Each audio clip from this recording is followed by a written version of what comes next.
안녕하십니까? 오늘은 개인연금 꿀팁2라는 제목으로 여러분과 이야기를 나눠보겠습니다. 중개형 ISA 계좌에 대한 내용인데요. 고배당주와 기술주 투자 관점에서 중개형 ISA를 어떻게 잘 활용할 수 있는지, 그래서 노후 연금 문제를 잘 해결할 수 있는 방법에 대해서 이야기를 나눠보겠습니다. 요즘 국민연금에 대한 기사가 계속 나오고 있습니다. 7월 6일 날 기사인데요. 월급 286만 원을 받으면서 국민연금 10년을 납부해도 고작 월 36만 원밖에 수령하지 못한다고 하는 기사가 떴습니다. 우리 노후를 국민연금이 커버하기에는 턱없이 부족하다는 그런 내용이죠. 7일 날 조선일보에서 퇴직한 6070 과연 얼마만큼의 연금을 받으면 은퇴 귀족인지 아니면 은퇴 상류층인지에 대한 기사를 다뤘습니다. 월소득이 526만 원이면 은퇴 귀족에 해당되고요. 372만 원이면 은퇴 상류층에 해당된다고 합니다. 은퇴 귀족은 비율로 2.5%밖에 안 되고요. 은퇴 상류층은 8.1%입니다. 그리고 대략 200만 원 정도 받으면 은퇴 중산층에 해당되는데 그 비율이 33.1%라고 합니다. 125만 원을 받는 부류는 상대 빈곤층이고요. 그 비율이 거의 40%가 됩니다. 그리고 101만 원 정도 받는 절대 빈곤층이 17%나 된다고 합니다. 생활비 마련 방법이나 노후 준비 방법 등에 대해서 이렇게 자세하게 다뤘는데요. 여기서 은퇴 귀족층과 은퇴 상류층의 공적연금 수령액은 그렇게 크게 차이가 나지 않는다고 합니다. 그런데 은퇴 귀족층과 은퇴 상류층을 등급을 나누는 결정적인 것은 개인연금이나 퇴직연금 같은 연금소득, 재산소득이 핵심이었다고 기사는 지적하고 있습니다. 즉 공적연금이 아니라 사적연금, 개인연금이나 퇴직하면서 직장에서 받는 그 연금, 이것이 은퇴 상류층은 180만 원인데 은퇴 귀족층은 330만 원으로 최상위층 이 두 부류에서 150만 원이나 차이가 난다고 하는 기사입니다. 결론적으로 사적연금이 굉장히 중요하다는 거죠. 그래서 지금 계속 시리즈로 이번이 세 번째죠. 사적연금, 개인연금에 대해서 다루고 있습니다.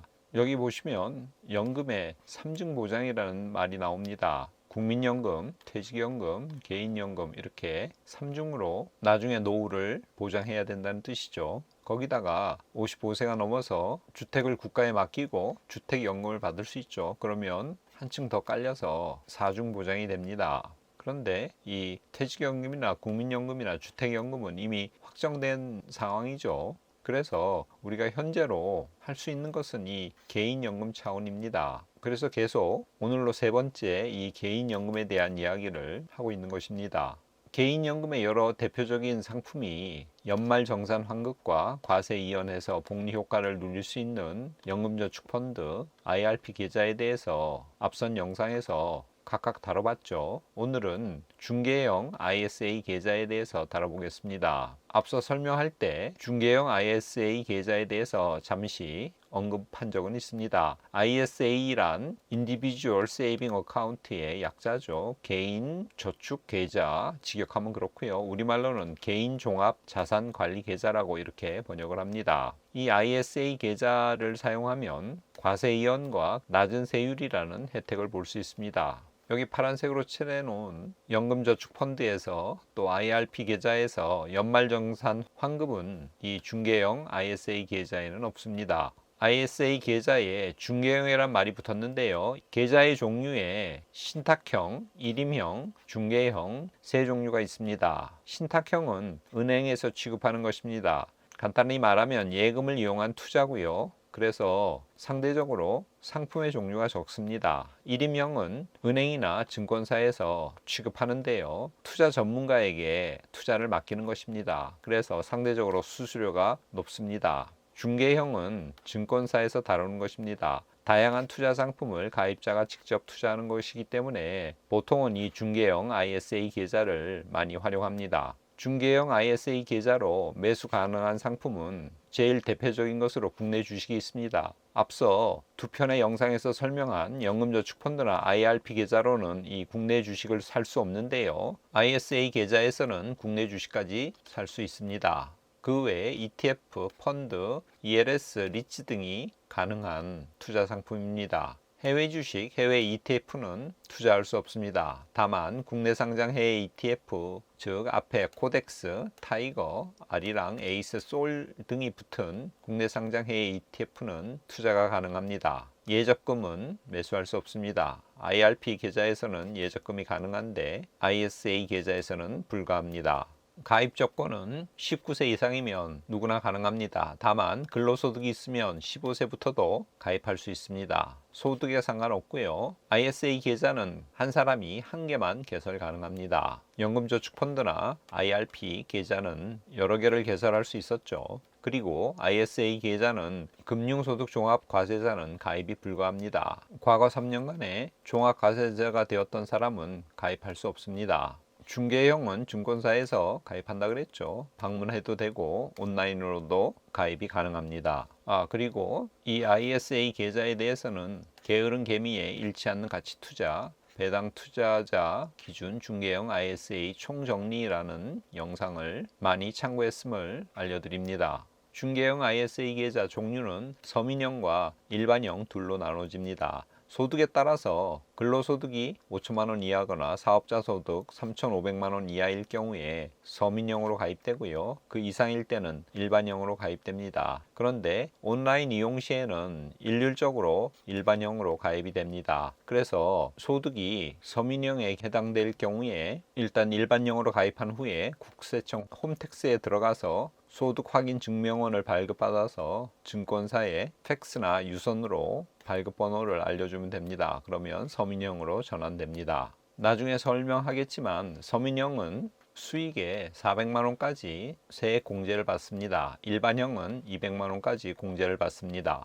중개형 ISA 계좌 연간 납입 한도는 2천만 원입니다. 그리고 매년 2천만 원씩 최대 5년간 1억까지 이 계좌에서 돈을 굴릴 수 있습니다. 2월이 가능합니다. 그 말은 무슨 말이냐면 첫 해 1천만 원만 납입하고 5년 차에 나머지 9천만 원 납입이 가능합니다. 그러니까 최대 5년간 1억 원까지 돈을 굴릴 수 있기 때문에 2월에서 5년 내에 합이 1억 원까지 가능한 것입니다. 그렇기 때문에 이 계좌를 가능한 한 빨리 만드는 것이 유리합니다. ISA 계좌 의무 가입 기간이 있습니다. 최소 3년이고요. 최대는 100년까지라도 가능합니다. 처음에 10년으로 가입 기간을 정하고 이 계좌를 운영하다가 3년만 지나면 10년이 안 되더라도 불이익 없이 해지가 가능합니다. 그리고 만기 3개월 전부터는 유선으로 만기일 연장도 가능합니다. 해지한 후에 당일 재가입도 가능하고요. 해지 시에는 보유한 종목을 모두 매도해야 됩니다. 그리고 현금 형태로 인출하고 다시 새로운 통장을 만들 수 있습니다.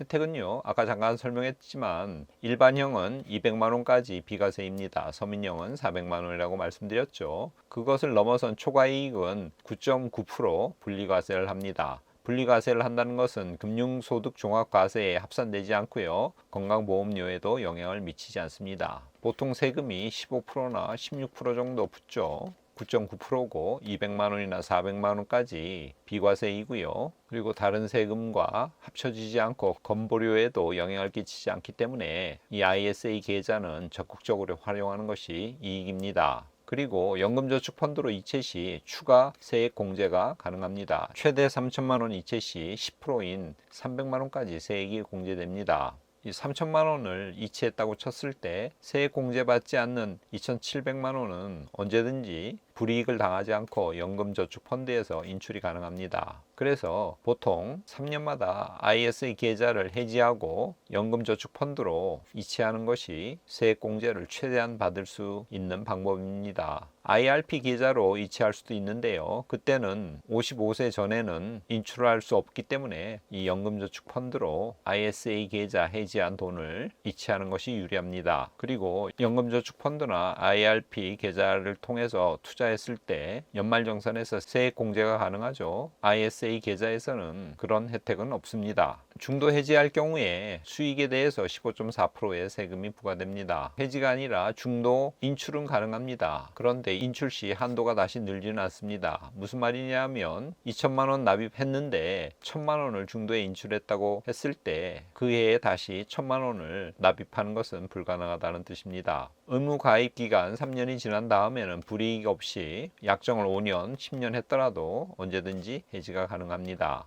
중개형 ISA 계좌 운영 방법은 좀 전에 말씀드렸던 것처럼 3년마다 재가입을 하면서 일반형, 서민형 200만 원 또는 400만 원 비과세 혜택을 받으시고요. 그리고 해제 후 60일 이내에 연금저축펀드로 넘기면 최대 3천만 원의 10%인 300만 원 세액공제를 받을 수 있습니다. 그리고 연금저축펀드로 넘어갔기 때문에 과세가 이연되고 이연된 돈을 계속 복리로 굴릴 수 있죠. 연금저축펀드로 넘기는 것이 좋은 것은 IRP로 넘기면 55세 이전에 못 찾는다는 내용은 앞서 설명드렸습니다. 그리고 이 중개형 ISA 계좌 운영과 관련해서 주의할 점은 금융소득 종합과세자가 되지 않도록 주의해야 됩니다. 과세자가 되면 3년간 ISA 계좌에 가입할 수 없기 때문입니다.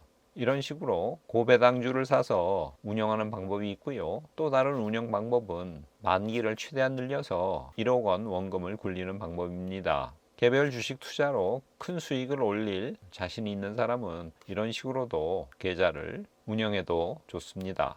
그런데 저는 두 가지 방법 중에서 앞의 방법 고배당주를 적립하는 것을 본 방송에서 추천드립니다. 그 내용이 여기 있죠. 고배당 ETF를 꾸준히 매집해서 매년 2천만 원까지 ISA 계좌에 투자할 수 있죠. 그래서 3년이 지나면 만기 해지할 수가 있으니까 그때 만기 해지해서 그 돈을 연금저축펀드로 넘겨서 과세 이연 복리 효과를 누리면 됩니다. 2025년 금융투자소득세가 도입되면 중개형 ISA 계좌의 중요도가 더욱더 높아집니다. 주식 매매로 인한 5천만 원 이상의 수익에 대해서 22%의 세금을 매기게 되는데요. 이것보다는 ISA 계좌를 이용해서 비과세로 200만 원 또는 400만 원 혜택을 받고 초과분에 대해서는 나중에 9.9%의 분리과세를 당하는 것이 훨씬 더 낫죠. 중개형 ISA 계좌 배당금을 많이 받더라도 주가가 하락한 경우에는 손익통산을 통해서 세금을 줄이거나 비과세가 될 수도 있습니다. 그런 점에서 ISA 계좌의 장점이 추가됩니다. 중개형 ISA 계좌를 연금저축펀드나 ARP로 넘겨서 55세에서 69세 때 연금을 받으면 소득세가 5.5%, 70세에서 79세 때 연금을 받으면 부과되는 세금이 4.4%, 80세 이상에서 연금을 받으면 3.3%입니다. 그리고 이 세금은 세액공제 받은 원금과 수익에 대해서만 과세가 됩니다. 참고하시기 바랍니다. 연금 수령 시 연금저축펀드나 IRP 그 계좌는 더 이상 추가의 투자금을 넣을 수 없습니다. 다른 제2의 연금저축펀드나 IRP 계좌는 계속 투자금을 넣을 수 있습니다. 그래서 보통 연금저축펀드나 IRP는 2개씩 통장을 개설하라고 권하고 있습니다. 이것은 앞선 영상에서 설명드린 내용인데요. 개인연금, 중개형 ISA, 연금저축펀드, IRP 세 종류가 있죠. 이것을 어떻게 혼합해서 납입해야 되는지에 대한 설명입니다. 우선은 연금저축펀드 연 600만 원, IRP에 연 300만 원을 넣어서 연말정산 때 세액공제를 받고 또 과세를 이연시킬 수 있죠. 그 다음에 여윳돈이 있으면 ISA 계좌에 약 연 1천만 원 정도 넣으면 최소 3년 이후에 비과세, 일반형은 200만 원, 서민형은 400만 원 비과세 되죠. 그리고 최대 3천만 원의 10%인 300만 원까지 연금저축펀드로 이체 시에 또 세액공제를 받죠. 그리고 그것을 넘어선 초과 수익에 대해서는 분리과세 9.9% 매겨지게 됩니다. 세 번째로 또 여윳돈이 더 있으면 연금저축펀드 900만 원까지 넣으시기를 권해드립니다. 이 연금저축펀드와 IRP 합쳐서 1년에 1,800만 원까지 불입할 수 있거든요. 그렇기 때문에 그것을 꽉 채우는 것이 좋습니다. 그래서 과세 이연 혜택을 받으시길 바랍니다. 이 900만 원은 과세만 이연된 거지 세액공제 혜택을 받지 않았기 때문에 나중에 언제든지 찾을 수 있는 돈이 됩니다. 그리고 또 더 여유가 있으면 중개형 ISA에 약 1,000만 원을 넣으시기 바랍니다. 앞에서 1,000만 원을 넣었기 때문에 연 2,000만 원까지 ISA 계좌에 투자할 수 있죠. 그래서 초과 수익에 대해서 9.9%의 분리과세라고 하는 혜택을 받으시길 바랍니다. 이렇게 네 가지의 경우로 개인연금 저축을 활용하면 연 3,800만 원의 금액을 투자할 수 있게 됩니다. 저는 ISE 계좌 그리고 연금저축펀드 IRP 계좌도 마찬가지입니다. 그 계좌를 통해서 고배당주를 사라고 계속 말씀드리고 있습니다. 대표적인 고배당주가 소울 미국 다우존스 고배당주가 있고요. 또 에이스 미국 고배당 S&P라는 ETF도 있습니다. 기초자산이 1,000만 원이라고 하고요. 월 50만 원씩 분할로 계속 고배당주를 샀다고 가정해 봅시다. 소울이나 에이스 이 고배당주는 미국의 SCHD라고 하는 고배당 ETF를 추종하고 있습니다. 그 SCHD의 시가 배당률은 3.6%고요. 연 배당 성장률이 12%나 됩니다. 그래서 제가 이 표로 누적해서 20년 동안 월 50만 원씩 적립 투자를 했을 때 어떤 결과가 나오는지를 만들어 봤습니다. 나이 30에 이런 투자를 했다고 치고요. 그분이 나이 50이 됐다고 합시다. 아니면 나이 40에 시작해서 60이 되었다고 가정할 수도 있겠죠.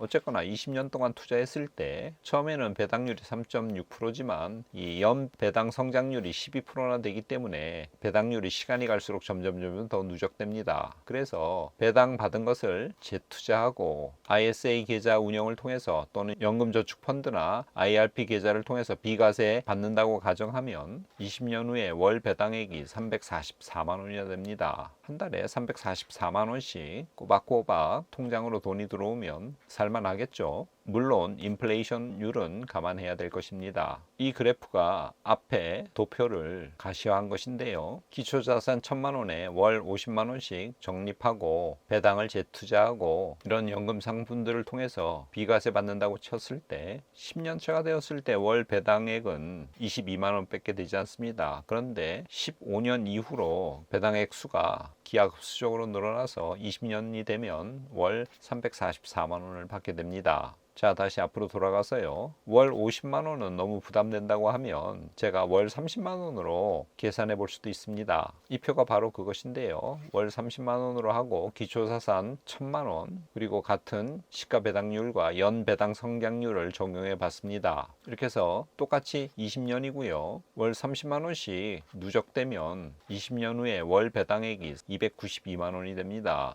이것도 나쁘지 않죠. 만일 투자 기간이 20년이 아니라 30년, 40년이 되면 더 어마어마한 숫자로 월 배당액이 늘어나게 됩니다. 자, 일단 10년 후에 월 배당액이 19만 원이 되는데 이것도 15년 이후부터는 기울기가 가파라져서 20년 후에는 292만 원의 월 배당을 받게 됩니다. 그렇기 때문에 저는 고배당주를 꾸준히 투자하기를, 그것도 ISA 등 연금저축 상품을 이용해서 월 적립식으로 투자하기를 권합니다. SCHD, 소울이나 에이스, 고배당주의 모체가 되는 미국 ETF입니다. 이 SCHD의 상위 10개 섹터 구성이 의료 건강이 17%, 금융이 16%, 소비, 비내구재 15%, 전기전자 13%, 기술 서비스 9%, 에너지 원자재 9%, 소매 판매 6%, 생산자 제조 5%, 통신 5%, 운송 5% 정도로 구성되어 있습니다. 여기서 보시면 전기전자가 좀 약하다는 것을 볼 수 있죠. SCHD 상위 10대 투자 회사가 어디인지 살펴봤습니다. 버라이존, UPS, 머크, 펩시, 시스코, 홈디포, 텍사스 인스트루먼트, 코카콜라, FB, 브로드컴 등 안정적이고 탄탄하게 수익을 내는 그리고 배당을 주는 그런 회사로 구성되어 있는 것을 알 수 있습니다. 그리고 종목당 전체 비중이 4%를 넘지 않도록 설계되어 있습니다. 그래서 어느 한 회사에 너무 의존하지 않도록 설계된 고배당 성장주입니다. SCHD와 기술주가 많이 포진되어 있는 QQQ를 비교해 보면요. QQQ는 기술주와 이 전기전자 이 둘을 합쳤을 때 비중이 60%가 넘죠. 그리고 QQQ 상위 10대 구성 종목 기업들을 보면 마이크로소프트 22%, 애플 21%, 엔비디아 12%, 아마존 11%, 테슬라 8%, 메타 9%, 알파벳은 A주와 C주 합치면 12%나 됩니다. 이렇게 해서 우리가 잘 아는 빅테크 기업들 그리고 기술주들이 주로 QQQ의 10대 상위 구성 종목으로 포진된 것을 알 수 있습니다. 최근 IT나 AI 열풍이 불면서 QQQ 상위에 포진된 기업들의 주가가 굉장히 많이 올랐죠. 거기에 비해서 SCHD는 안정적이고 배당을 많이 주는 그런 기업 중심으로 종목이 짜진 것을 알 수 있습니다. 그래서 올해는 이 슈드가 기술주에 비해서 약간 소외받고 있는 현상이 발생하고 있습니다. 이 도표가 올해 연초부터 지금까지 기술주 중심의 QQQ와 고배당주 슈드의 주가 흐름을 비교한 것입니다. QQQ는 무려 38%나 올해 올랐죠. 그런데 슈드는 지금 5%나 마이너스를 기록하고 있습니다. 그래서 저는 ISA 연금저축펀드 IRP로 무엇을 살 것인가 여러분께 조언해 드릴 때 일단은 기본적으로 고배당주 슈드를 사고 기술주 QQQ를 어느 정도 사는 것이 좋지 않을까라는 생각을 해봤습니다. 그래서 고배당주를 7 그리고 기술주를 3, 이 비율로 사면 어떨까 제안해 봅니다. 구체적으로 아까 소개해 드린 에이스 미국 고배당 S&P 또는 솔 미국 배당 다우존스 이것을 7로 놓고 에이스 미국 나스닥 100 QQQ를 복제한 거죠. 이것을 3으로 놔서 7대3의 비율로 매월 적립해 가면 고배당주 슈드만 매입하는 것보다 좀 더 수익률에서 앞설 수 있다고 생각해 봅니다. 그래서 계속 절세 받으시고 과세 이연 복리 효과를 노려서 꾸준히 매수해 가면 좋을 것 같습니다. 그 외에 추가로 현금 10% 또는 20%를 항상 준비했다가 크게 하락했을 때 이 고배당주와 나스닥 100을 7대3의 비율로 몇 차례 분할 매수하면 좋겠다는 생각도 해봅니다.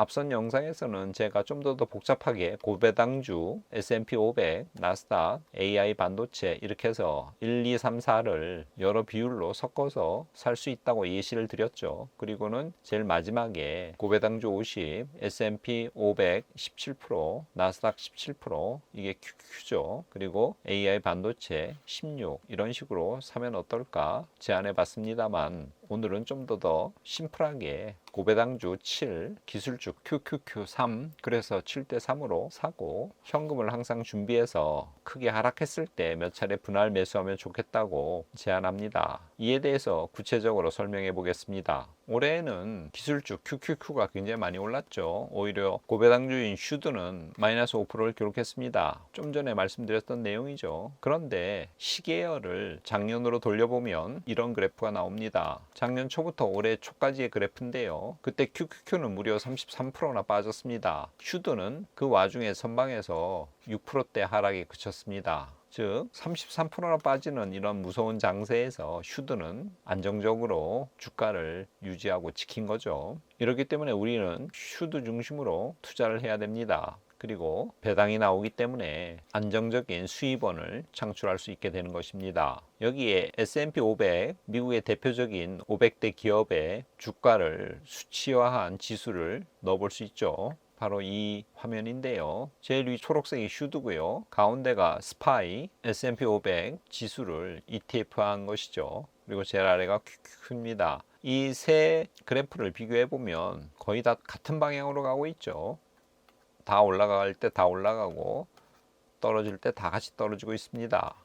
즉 QQQ가 변동성이 제일 심하고 스파이는 그 중간 그리고 슈드는 제일 온건하게 움직이죠. 그래서 저는 이 슈드와 QQQ만 7대3으로 투자하면 좋겠다는 생각을 해본 것입니다. 슈드와 QQQ 두 그래프가 있죠. QQQ 기준으로 10%씩 하락했을 때 제가 현금을 10%나 20% 갖고 있으라 그랬죠. 저는 20%를 권해드리는데요. 그 20% 중에 현금 3분의 1을 슈드와 QQQ 7대3의 비율로 매수하면 좋겠다고 생각해 봅니다. QQQ 기준으로 여기가 지금 마이너스 10% 선입니다. 빨간 그래프가 QQQ죠. 그러니까 이때 현금 가진 3분의 1 1차 매수하고요. 여기가 20% 선이죠. 이때 현금 3분의 1을 슈드 7, QQQ 3, 7대3의 비율로 2차 매수하고요. 여기가 30% 하락선이죠. 이때 3차 매수하면 저가 매수되어서 평균 단가를 더욱더 낮출 수 있는 효과를 얻을 수 있겠죠.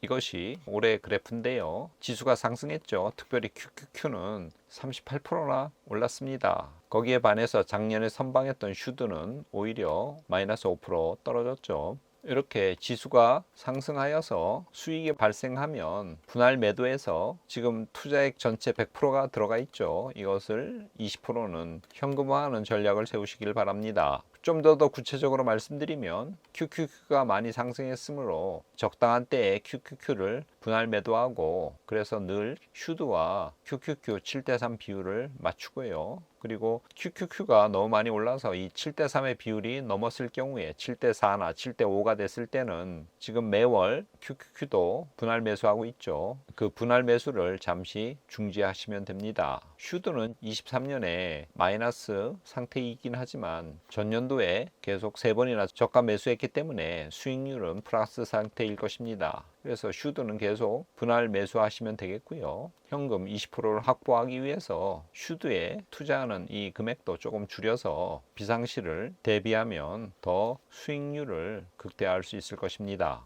마치기 전에 잠시 지난주 몇 가지 지수만 확인해 보겠습니다. 코스피 주가 앞선 주 대비 지난주에 2%나 빠졌습니다. 그래서 연초로는 지금 13.5% 상승한 상태입니다. S&P 500은 우리 코스피가 마이너스 2%나 빠진 데 비해서 선방했습니다. 마이너스 0.5% 하락에 그쳤습니다. 그래서 연초 대비로는 15% 상승한 상태고요. 나스닥도 0.4% 하락에 그쳐서 나름 선방했습니다. 연초로는 나스닥 31.5%나 오른 상태이죠. 비트코인, 최근에 블랙록 등 거대 투자 운영사들이 비트코인 현물 ETF를 미 증권거래위원회에 신청했죠. 그런 탓에 지금 3번불까지 올라가 있습니다.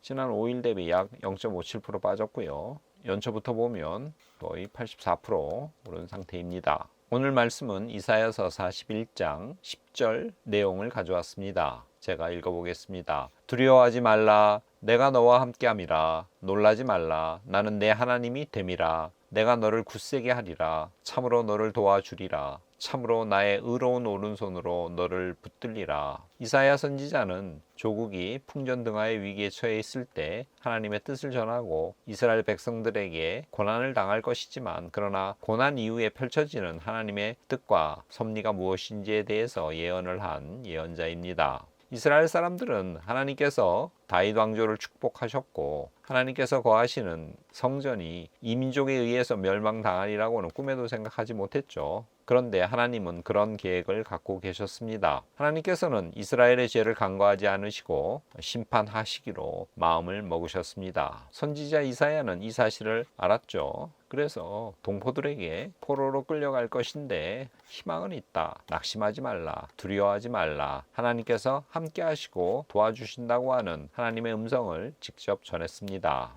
그런 의미에서 이사야서는 오늘 본문에서 하나님 대신에 대언하고 있죠. 두려워하지 말라. 놀라지 말라. 너를 굳세게 하리라. 참으로 도와주리라. 나의 오른손으로 너를 붙들리라. 이렇게 말입니다. 꽹후에 두런두런 시청자 여러분, 여러분도 이사야서의 말씀을 묵상하시면서 함께 하시는 하나님, 도우시는 하나님의 은혜를 경험하는 한 주가 되시기를 바랍니다. 끝까지 시청해 주셔서 감사합니다. 오늘은 이것으로 마치겠습니다.